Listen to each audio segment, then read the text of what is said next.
बिस्मिल्लाहिर्रहमानिर्रहीम। हमारी आज की वीडियो जिगर की कमज़ोरी से मुताल्लिक़ है।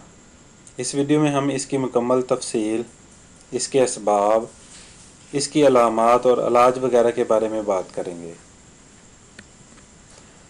इस बीमारी को जिगर की कमज़ोरी, ज़ाफ़ुल कब्द या हेपाटार्जिया मोक्रोसाइटिक अनीमिया भी कहते हैं।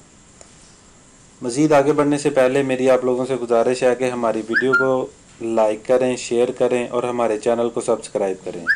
शुक्रिया।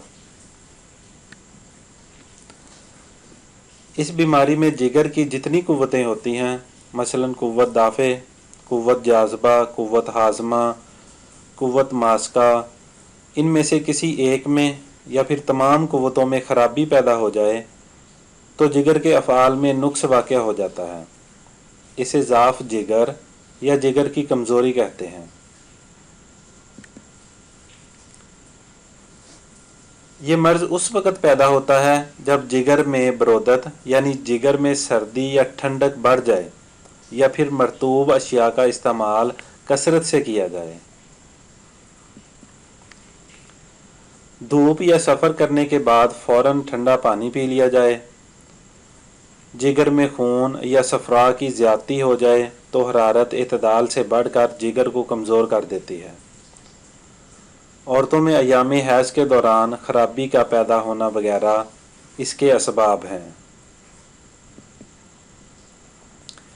इसकी अलामात मंदरजा झैल हैं।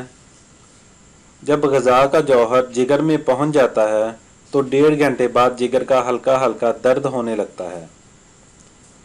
भूख कम लगती है, मरीज़ का वज़न कम हो जाता है, चेहरे का रंग फीका, जर्दी माइल या नीलगू होता है,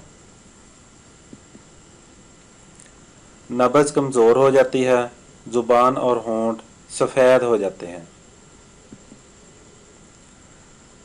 इस बीमारी के लिए यहाँ पर 2 बहुत ही कारआमद नुस्खा जात मंदरजा झैल हैं। ये पहला नुस्खा है।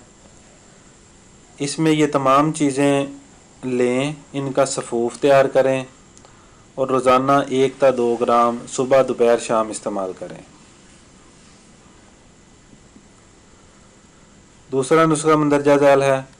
इसमें इन तमाम चीज़ों को हम वज़न लेकर इनका सफ़ूफ़ तैयार करें।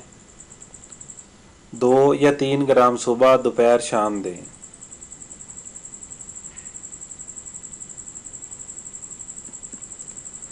इंशाअल्लाह बहुत जल्द आपको अफाका महसूस होगा। इस तरह की मज़ीद मालूमाती वीडियोज़ के लिए हमारे चैनल को ज़रूर सब्सक्राइब करें और ज़्यादा से ज़्यादा लोगों के साथ शेयर करें। जज़ाकल्लाह।